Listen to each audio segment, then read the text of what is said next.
Bismillahirrahmanirrahim. Assalamualaikum warahmatullahi wabarakatuh. Alhamdulillahi rabbil alamin. Asyhadu an la ilaha illallah wa asyhadu anna Muhammadar Rasulullah.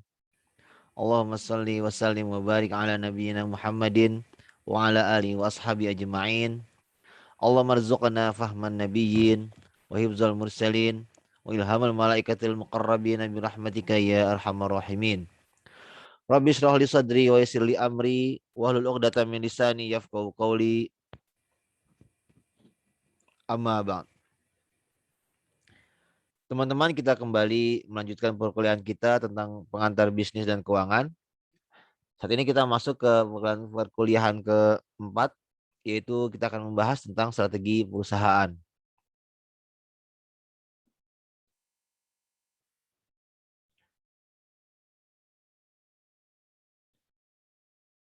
Sebelumnya saya akan mengutip sebuah hadis ya,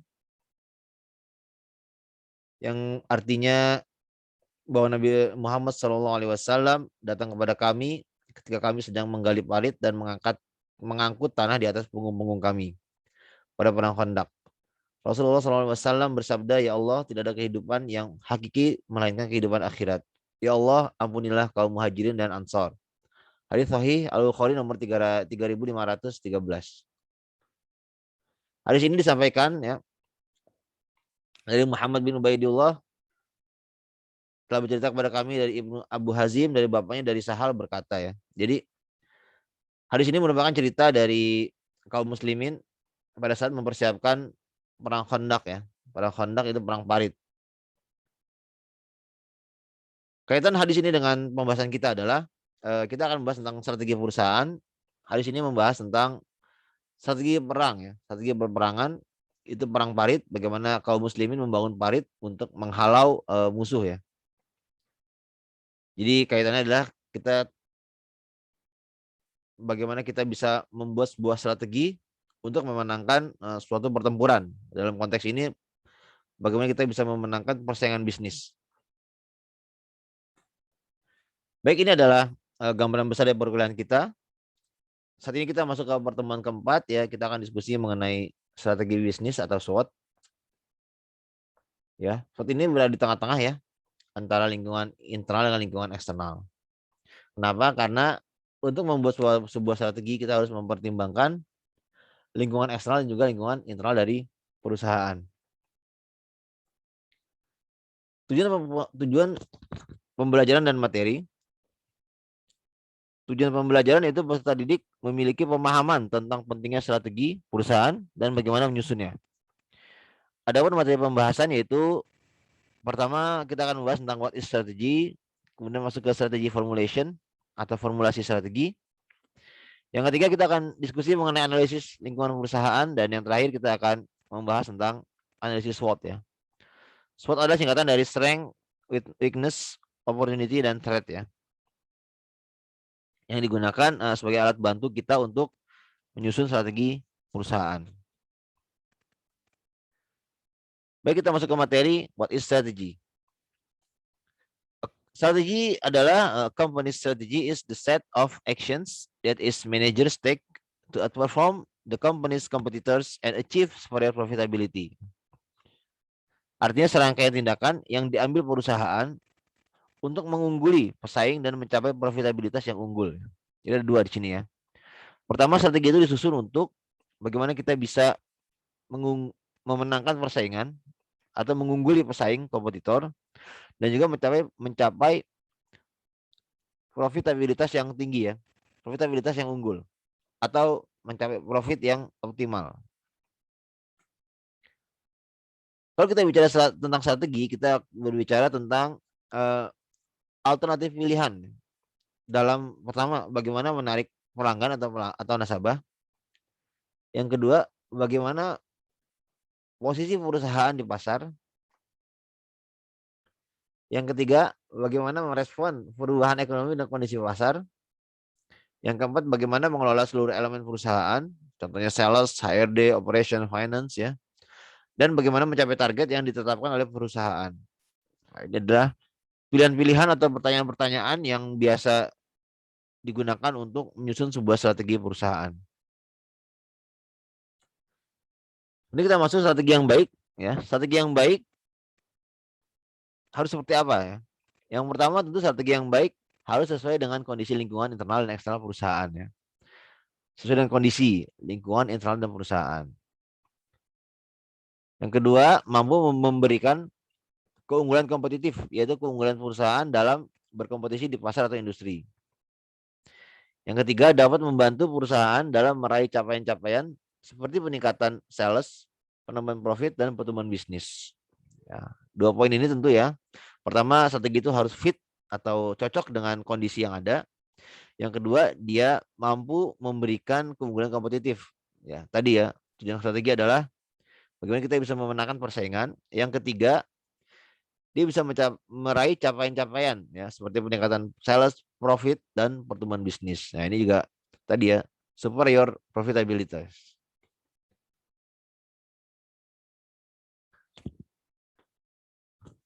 Kemudian kalau kita bicara strategi saat ini ya, saat ini perusahaan itu tidak hanya berfokus atau mencari keuntungan secara material saja atau profit. Karena itu dikenal konsep triple bottom line. Kalau kita bicara bottom line itu berarti kita bicara profit. Tapi ini ada tiga ya, triple bottom line. Yang pertama adalah profit, ya, ada people, dan juga ada planet. Perusahaan tidak hanya fokus pada keuntungan material, namun juga perlu memperhatikan aspek sosial kemasyarakatan dan lingkungan hidup, ya, people dan planet ya. Contohnya kalau kita bicara sosial kemasyarakatan, ada CSR ya, Corporate Social Responsibility. Kalau kita bicara planet, berarti kita bicara tentang pembangunan berkelanjutan. Ya, bagaimana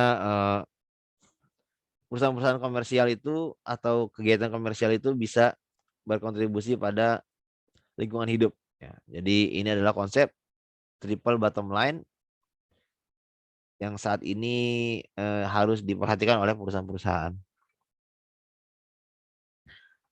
Baik, kita lanjut lagi ke strategi formulation. Kalau kita lihat di bagian seperti di gambar ini ya, ini adalah proses dari formulasi strategi ya. Tentu diawali oleh corporate direction. Corporate direction ini adalah visi dan misi dari perusahaan ya, dan juga nilai-nilai yang dianut atau budaya yang dianut oleh perusahaan tersebut. Kemudian ada corporate performance ya. Tentu kita harus berangkat dari performance perusahaan yang sebelumnya atau tahun-tahun sebelumnya ya, atau tahun inilah. Kemudian kita juga melihat menganalisis kondisi-kondisi kekinian saat ini tentang lingkungan eksternal ya, kapabilitas internal, kondisi industri atau pasar. Kemudian baru kita tentukan target performance perusahaan ya, target sales, profit, ROI, dan lain-lain. Kemudian dari target ini baru kita bisa susun corporate strateginya seperti apa. Kemudian diderivasi atau diturunkan ke dalam beberapa tingkatan ya, corporate strategi, bisnis strategi, dan functional strategi. Nah, ini ada penjelasannya. Pertama, strategi dibuat untuk mencapai visi dan misi perusahaan ya, corporate direction. Nah, jadi yang penting ini menjadi acuan utama ya, corporate vision. Visi bagaimana perusahaan akan ada di masa yang akan datang. Yang kedua, penyusunan strategi harus berdasarkan pada data kuantitatif, yaitu performa perusahaan ya, kinerja keuangan sebelumnya, corporate performance ya. Yang ketiga, kemudian perlu mempertimbangkan aspek lingkungan eksternal, yaitu faktor ekonomi ya, politik, teknologi, dan lainnya. Juga perlu mengukur kapabilitas internal seperti tim marketing, SDM, sales, finance, dan lain-lain, serta apakah perlu dilakukan reorganisasi ataupun pengadaan divisi baru, peningkatan kapasitas produksi, perekrutan ekspor, dan lain-lain. Ya, contoh kita misalnya punya mesin, kapasitas produksinya hanya sekitar 10 ton misalnya, kita punya target 15 ton, berarti kita butuh tambahan pembelian mesin baru seperti itu. Yang kelima, tidak lupa perlu melakukan analisis industri atau pasar dari produk perusahaan ya. Analisis industri dan pasar ini antara lain melihat bagaimana strategi kompetitor, lingkungan persaingan, produk substitusi, dan lain-lainnya. Nah, ini kalau di sini kita melihat dari lingkungan eksternal, ini kapabilitas internal kita secara perusahaan, kemudian kita lihat kondisi industri ya. Pasar, misalnya teman-teman Di industri apa nih? Misalnya manufaktur kendaraan bermotor misalnya. Nah, di industri kendaraan bermotor itu seperti apa kondisi persaingannya ya. Kemudian dibuat target kinerja perusahaan tahun depan berdasarkan asumsi-asumsi analisis sebelumnya. Nah, ini targetnya ya. Nomor 7, untuk mencapai target kinerja perusahaan disusunlah strategi perusahaan yang diturunkan atau diderivasi menjadi strategi bisnis dan strategi fungsional atau strategi bagian perusahaan. Nah, jadi nanti masing-masing misalnya dari kepada strategi masukin ke bisnis, dari bisnis ada fungsional strategi ya. Misalnya sales tuh harus ngapain, HRD harus ngapain, bagian finance harus ngapain dan seterusnya dan seterusnya. Kita masuk ke materi selanjutnya, analisis lingkungan perusahaan. Lingkungan perusahaan dapat dibagi menjadi lingkungan makro dan lingkungan persaingan. Lingkungan makro adalah analisis mengenai aspek-aspek makro yang dikenal dengan PESTEL. Nah, ini singkatan ya, PESTEL. Itu akronim dari politik, ekonomi, sosial, teknologi, environment atau lingkungan, dan legal atau hukum. Ya, jadi ada 5 aspek yang perlu kita pertimbangkan.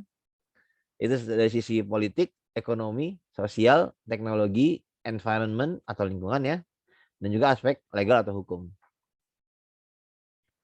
Analisis lingkungan persaingan dikenal dengan konsep 5 forces ya, atau 5 kekuatan. Di sini ada 5 ya. 5 kekuatan yang dicetus oleh Michael A. Porter. 5 forces Porter menggambarkan bagaimana persaingan dalam industri yang dihadapi oleh perusahaan. Nah, kita masuk contoh analisis PESTEL. Ini sifatnya kualitatif ya. Contohnya misalnya kita ingin membuat sebuah analisis PESTEL untuk perusahaan keuangan syariah ya. Misalnya bank syariah.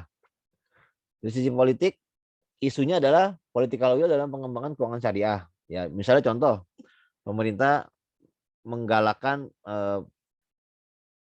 melakukan merger 3 bank BUMN menjadi Bank Syariah Indonesia ya. Dari BNI Syariah, BRI Syariah, Bank Mandiri Syariah di merger menjadi satu bank, Bank Syariah Indonesia. Kemudian yang kedua, pemerintah menggalakkan program sukuk ya. Sukuk itu kayak obligasi syariah. Mungkin ada insentif-insentif tertentu ketika pelaku bisnis berhasil mencapai target penjualan sukuk. Berarti impact-nya adalah peningkatan target penjualan produk syariah. Contohnya sukuk ya. Karena tadi kita lihat pemerintah, aspek politik sedang fokus pada ekonomi syariah, maka di sini Bank Syariah bisa mengambil peranan untuk berkontribusi pada program pemerintah tersebut. Yang kedua, aspek ekonomi. Penurunan suku bunga acuan bank sentral contohnya ya, dan kenaikan pajak penghasilan dari sisi kebijakan fiskal. Impact-nya apa? Impact-nya program marketing, kita tentu akan bisa perlu membuat program marketing seperti penyesuaian angsuran yang lebih rendah dari sebelumnya. Ya karena bunganya turun berarti bunganya angsuran lebih rendah ya, atau marginal lebih rendah. Dari sisi sosial contohnya misalnya ada dampak COVID-19 pada banyaknya UMKM yang merugi, impact-nya fokus pada kredit mikro ya, karena kita fokus ke UMKM untuk pemulihan ekonomi dari UMKM dan juga pemberlakuan manajemen risiko yang ketat. Nah, karena kita bicara kredit mikro itu kita bicara UMKM, kita bicara risiko yang cukup tinggi karena itu harus diterapkan manajemen risiko yang ketat. Teknologi, adanya teknologi digital aplikasi, adanya artificial intelligence, AI pada smartphone, ya kita bisa impact-nya memanfaatkan teknologi OCR dalam efisiensi proses input data. OCR ini apa sih? OCR adalah optical character recognition ya. Adalah teknologi yang mampu memindai gambar dan mengubah gambar tersebut menjadi inputan data. Contoh ketika kita ingin menginput data data diri ya, nama, tempat tanggal lahir, alamat, itu kita tinggal memindai atau men-scan KTP saja dan data itu sudah masuk ke form yang perlu diinput. Nah, seperti itu ya contohnya, OCR. Yang keempat, ada aspek environment, pengembangan kendaraan listrik yang ramah lingkungan. Nah, ini mungkin program global ya dari PBB, kemudian diratifikasi oleh pemerintah setempat. Pengembangan kendaraan listrik yang ramah lingkungan, impact-nya adalah mencoba pasar pembiayaan sepeda dan motor listrik. Ya. Mungkin Bank Syariah bisa mulai mencoba menyasar pasar pembiayaan sepeda motor atau sepeda listrik dan motor listrik gitu ya. Yang terakhir ada legal, aspek hukum. Misalnya adanya aturan baru mengenai jaminan kebendaan atau agunan kredit. Ya, ada aturan baru, misalnya ada undang-undang baru misalnya yang baru disahkan. Berarti kita perlu membuat penyesuaian kebijakan internal ya, SOP. Misalnya fidusia itu harus seperti apa, harus seperti apa ya, menyesuaikan dengan undang-undang atau peraturan-peraturan yang baru berlaku tersebut. Ini contoh dari analisis PESTEL ya, analisis kualitatif PESTEL ya, kita melihat dari aspek politik, ekonomi, sosial, teknologi, environment atau lingkungan, dan juga aspek legal atau hukum. Kemudian kita masuk ke Five Forces Porter. Ya, Five Forces Porter ini adalah 5 kekuatan yang mempengaruhi perusahaan.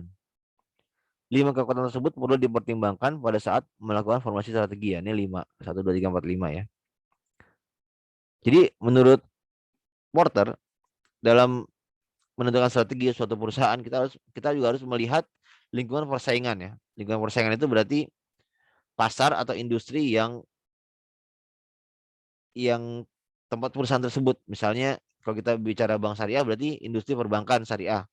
Kalau kita bicara manufaktur kendaraan bermotor berarti industri kendaraan bermotor. Nah, itu di dalam industri tersebut kondisi seperti apa ya? Nah, ini di sini Porter mengusulkan atau mempropos konsep yang namanya Five Forces Porter ya.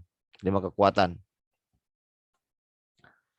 Apa saja kekuatan tersebut ya? The threat of substitute product ya. Jadi ada kekuatan, ada ancaman atau ya ancaman ya. Jadi dari pengganti dari produk Anda, baik barang ataupun jasa ya.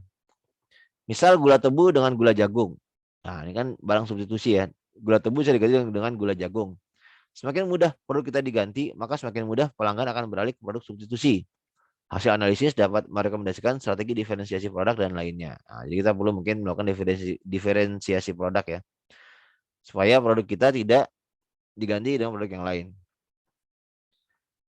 The threat of the entry of new competitor ya. Yang kedua adalah ancaman dari pendatang baru.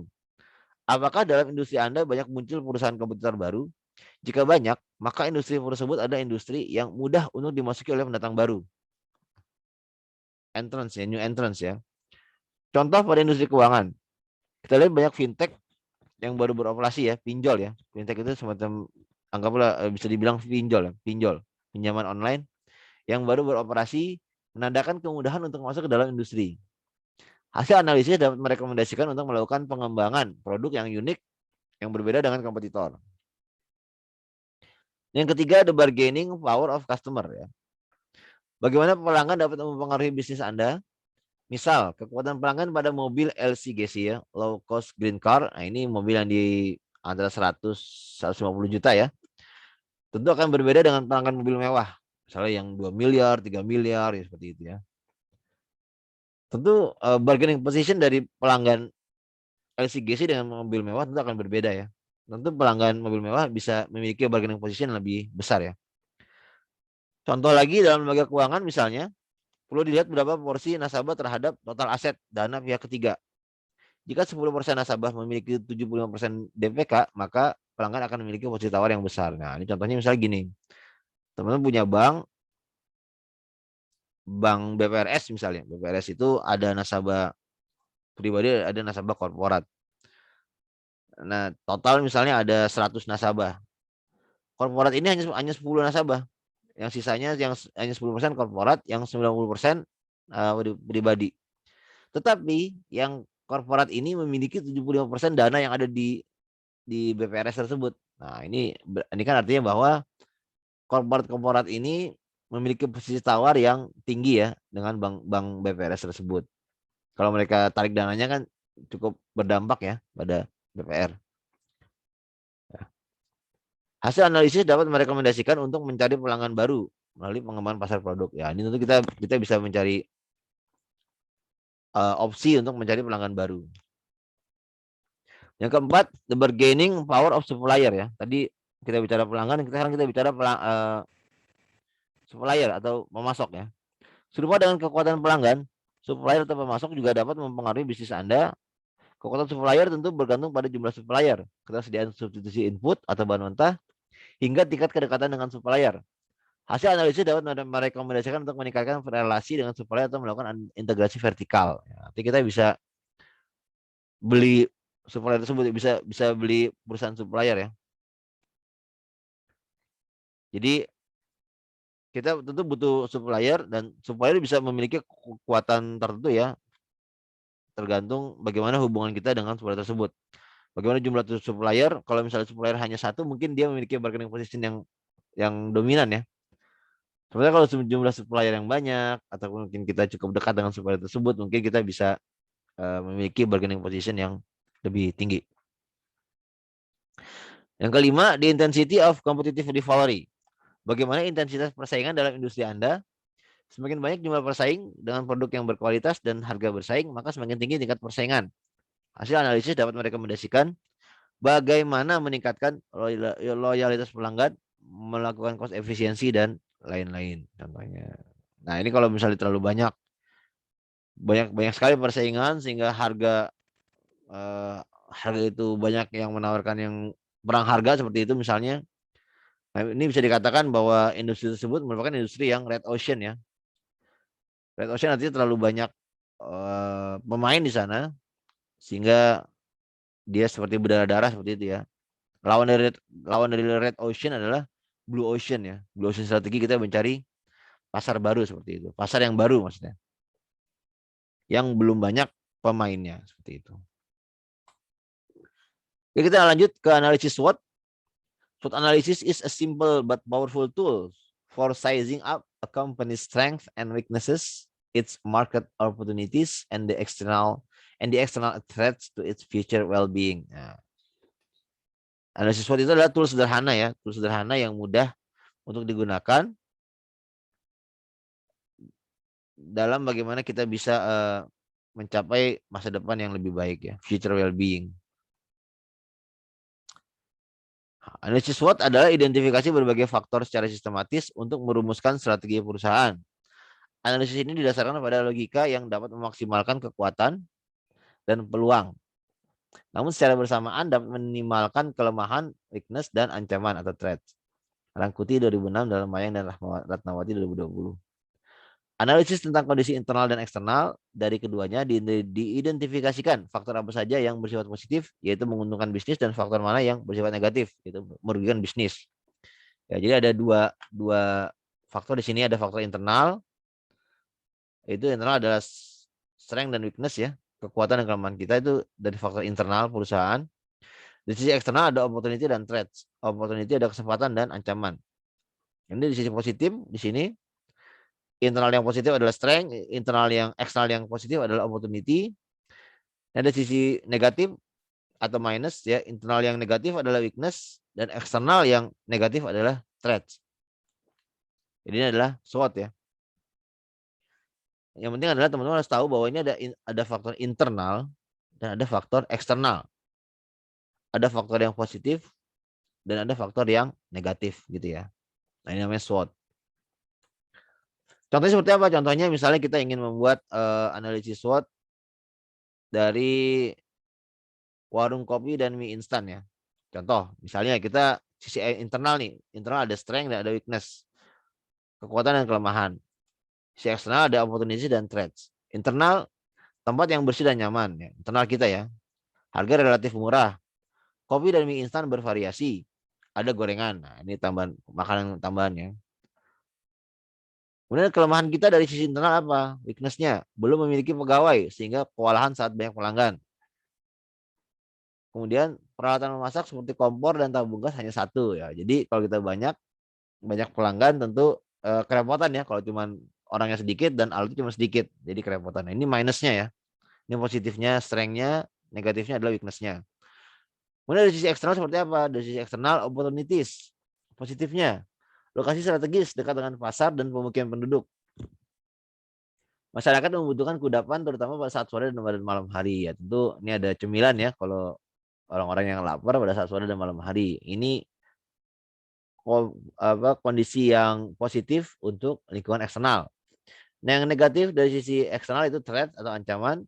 Terdapat beberapa warung makan di sekitar lokasi dan terdapat kedai kopi kekinian tidak jauh dari lokasi. Ya, ini ada saingan juga ya, ada kompetitor ya, ancaman bagi bisnis warung kopi dan mie instan kita.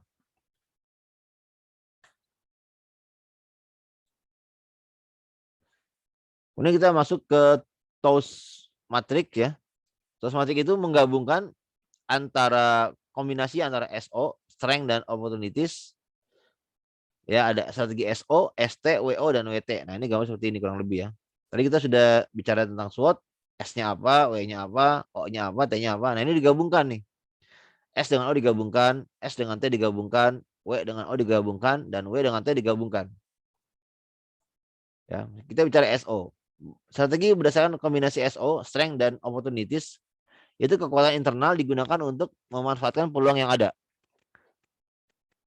Strategi SO, strategi ST atau strength and threats, kekuatan internal digunakan untuk menghindari atau menghadapi ancaman eksternal. Yang ketiga, strategi berdasarkan kombinasi WO atau weakness dan opportunities, memanfaatkan peluang yang ada untuk memperbaiki kelemahan perusahaan. Yang terakhir ada kombinasi weakness dan threat ya, bersifat defensif atau bertahan, yaitu memperbaiki kelemahan yang ada sekaligus mencegah atau menghindari ancaman dari eksternal. Nah, ini WT yang paling dilematis ya kalau WT ya. Nah, kurang lebih ini adalah gambaran TOS matrix, bagaimana kita bisa menyusun strategi. Contohnya tadi kita SO ya, contohnya bisa tadi kita punya produk bervariatif, kopi dan mie instannya, dan juga masyarakat sekitar suka butuh kudapan di saat sore ataupun malam hari. Nah, contohnya SO-nya seperti apa nih? Oh, kita buat promosi misalnya seperti itu ya. Contohnya. Nah, ada juga analisis IV dan EV. IV adalah internal factor evaluation. Yaitu faktor strength dan weakness, external factor evaluation atau EV yaitu faktor opportunity dan threat. Masing-masing item diberikan bobot maksimal 100% dan nilai 0,5. Nah, ini kita istilahnya mengidentifikasi faktor-faktor internal dan faktor eksternal ya. Kita mencoba melakukan analisis kuantitatif dengan mendaftar atau melist down atau mencatat faktor-faktor apa saja yang dibagi menjadi internal dan eksternal.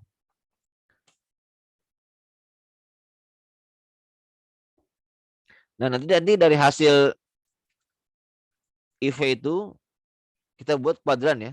Kuadran analisis SWOT. Nah, pertama ini ada opportunity, ada threat, ini tentu faktor eksternal, ini ada faktor internal, ada weakness dan ada strength. Jadi ada kuadran 1, strategi agresif, kuadran 2, strategi diversifikasi, kuadran 3, strategi turnaround, dan kuadran 4, strategi defensif ya. Kuadran 1, agresif. IV positif dan EV positif. Jadi dua-duanya positif. Perusahaan memiliki kekuatan yang dapat digunakan untuk memanfaatkan peluang. Dengan demikian, perusahaan dapat melakukan strategi agresif seperti penetrasi pasar ya. Yang kita punya kekuatan dan ada peluang, ya kita bisa agresif di sini. Kuadran 2, diversifikasi. Perusahaan memiliki kekuatan yang dapat digunakan untuk menghadapi ancaman. Dengan demikian, perusahaan dapat melakukan strategi diversifikasi produk maupun pasar. Kadang memiliki kapabilitas internal. Nah, ini EV-nya positif, tapi EV-nya negatif. Internal kita positif, eksternal kita negatif. Kita melakukan strategi diversifikasi. Kuadran 3 atau turnaround, EV-nya negatif, internal kita negatif, efek kita positif. Perusahaan memiliki kelemahan yang dapat diperbaiki, namun di sisi lain mempunyai peluang yang dapat dimanfaatkan. Dengan demikian, perusahaan dapat melakukan strategi turnaround, yaitu memperbaiki kelemahan sekaligus memanfaatkan peluang, sehingga dapat menghasilkan profit. Caranya antara lain dengan mengubah strategi sebelumnya. Jadi misalnya kita kemarin strategi A, sekarang kita strategi B. Misalnya kita memanfaatkan pemasaran digital yang belum digunakan. Ya, misalnya memanfaatkan pemasaran digital yang belum digunakan. Kemudian kuadran keempat, defensif, EV-nya negatif, EV-nya negatif. Ya, dua-duanya negatif ya. Perusahaan memiliki kelemahan dan juga menghadapi ancaman eksternal. Kondisi ini merupakan kondisi dilematis bagi perusahaan. Perusahaan dapat melakukan strategi defensif atau bertahan semampunya. Kondisi ini mungkin yang banyak dihadapi oleh perusahaan pada masa pandemi COVID-19 saat ini. Ya, ini kita mungkin saat ini banyak yang mengalami kuadran defensif ya, kuadran 4 atau defensif. Internal kita negatif, eksternal kita negatif.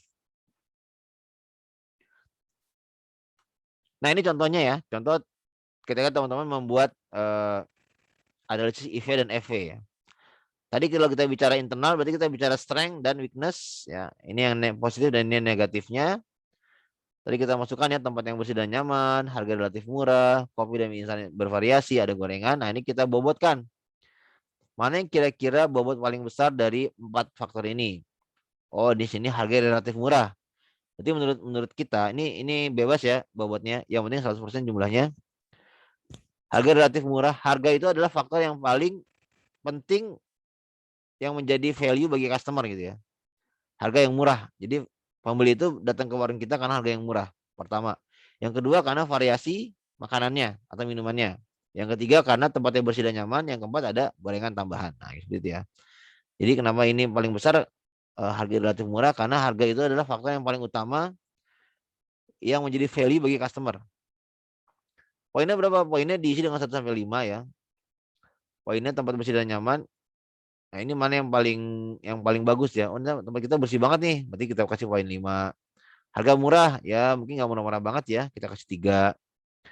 Variasi ya lumayan banyak lah dibanding toko lain. Oke, kita kasih 4. Ada gorengan, oke ada gorengan tapi kayaknya gorengan tuh kurang variatif juga. Oke, kita kasih 2. Contoh ini ya. Nah, ini skornya dibobot kali poin 20% kali 5 sama dengan 1 ya. 40% kali 3 sama dengan 1,2 dan seterusnya di jumlah 3,6. Weakness belum memiliki pegawai sehingga repot saat banyak pelanggan. Peralatan masak seperti kompor dan tabung gas hanya 1 ya. Ini mungkin yang faktor yang paling dominan adalah nomor peralatan yang 60%, pegawai masalah 40%. Ini kasih poin 2, kasih poin 5. Karena kalau kita misalnya sendiri tapi kita punya kompor 2 mungkin bisa dibantu ya, mungkin bisa terbantu. Tapi kalau peralatannya 1 ya itu cukup sulit ya. Dikasih poin makanya 3,8 ya di sini ya. Internal, untuk eksternal opportunities ya, lokasi strategis. Kemudian masyarakat butuh kudapan. Nah, ini bobotnya 70%, ini 30%, poinnya sama 4,4, hasilnya 4. Thread terdapat beberapa warung makan di sekitar lokasi. Nah, ini bobotnya besar 60%. Ada kedai kopi kekinian yang tidak jauh dari lokasi. Ini kita kasih bobot 35%, poinnya 3 dan 2, hasilnya 2,6. Nah, dari masing-masing faktor ini, internal dan eksternal kita jumlahkan nih. Internal hasilnya berapa? IV 3,6 dikurang 3,8 ya. Karena ini kan kita bicara ini positif, ini bicara negatif ya. Jadi 3,6 dikurang 3,8. Berarti IV kita adalah negatif. EV-nya 4 dikurang 2,65. 4 dikurang 2,65 sama 1,35. Berarti EV-nya positif. Berarti bisa disebutkan bahwa kita secara internal kita masih perlu perbaikan ya, karena minus ya. Tetapi secara eksternal kita banyak peluang yang perlu kita manfaatkan. Itu contohnya. Ya.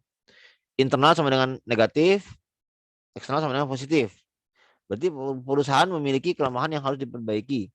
Namun di sisi lain mempunyai peluang yang dapat dimanfaatkan. Dengan demikian, perusahaan dapat melakukan strategi turnaround yaitu memperbaiki kelemahan strategis memanfaatkan peluang sehingga dapat menghasilkan profit. Caranya antara lain dengan mengubah strategi sebelumnya, yaitu memanfaatkan pemasaran digital yang belum digunakan. Nah, contohnya strategi bisnisnya menggiatkan promosi kepada masyarakat sekitar, memanfaatkan media online, dan menambah variasi makanan yaitu roti bakar. Ini contoh ya. Dari hasil analisis SWOT kita, ternyata internal kita negatif, eksternal kita positif. Kita perlu menggiatkan promosi kepada masyarakat sekitar ya, pemasaran. Karena ada peluang yang perlu kita manfaatkan. Yaitu makanya kita cara memanfaatkan peluang dengan melakukan promosi. Yang kedua, ada peluang juga kita manfaatkan media online ya. Karena itu murah dan viral ya, bisa berdampak besar. Yang ketiga, secara internal kita untuk memperbaiki internal karena kita masih minus, kita perlu menambah variasi makanan yaitu roti bakar. Supaya sebagai camilan-camilan dari pelanggan kita. Baik, kita masuk ke sesi terakhir yaitu take away atau kesimpulan. Strategi perusahaan disusun untuk menghadapi persaingan bisnis di dalam industri agar perusahaan dapat mendapatkan profit secara optimal. Strategi perusahaan berdasarkan pada visi, misi, dan nilai-nilai budaya perusahaan. Penyusunan strategi dilakukan dengan mempertimbangkan faktor lingkungan internal dan eksternal dan beberapa alat bantu manajemen atau manajemen tools dalam menyusun strategi yaitu menggunakan kerangka analisis Pestel, Five Forces Porter, SWOT, analisis, IV, dan matrix TOWS ya. Jadi ini take away dari teman-teman untuk sesi strategi perusahaan. Jadi intinya adalah tujuan strategi perusahaan adalah bagaimana kita bisa memenangi persaingan dan profit secara optimal. Nah, ini ada toolsnya yang bisa digunakan, yaitu manajemen tools, contohnya Pestle, Five Forces Porter, SWOT, analisis IVFA, dan Matrix Tools ya. Baik, ini adalah bahan-bahan bacaan tambahan buat teman-teman untuk memperkaya materi ini. Kita sampai ke akhir sesi. Kurang lebihnya mohon maaf. Kita masuk ke sesi pertanyaan. Wabillahi taufiq wal hidayah. Wassalamualaikum warahmatullahi wabarakatuh.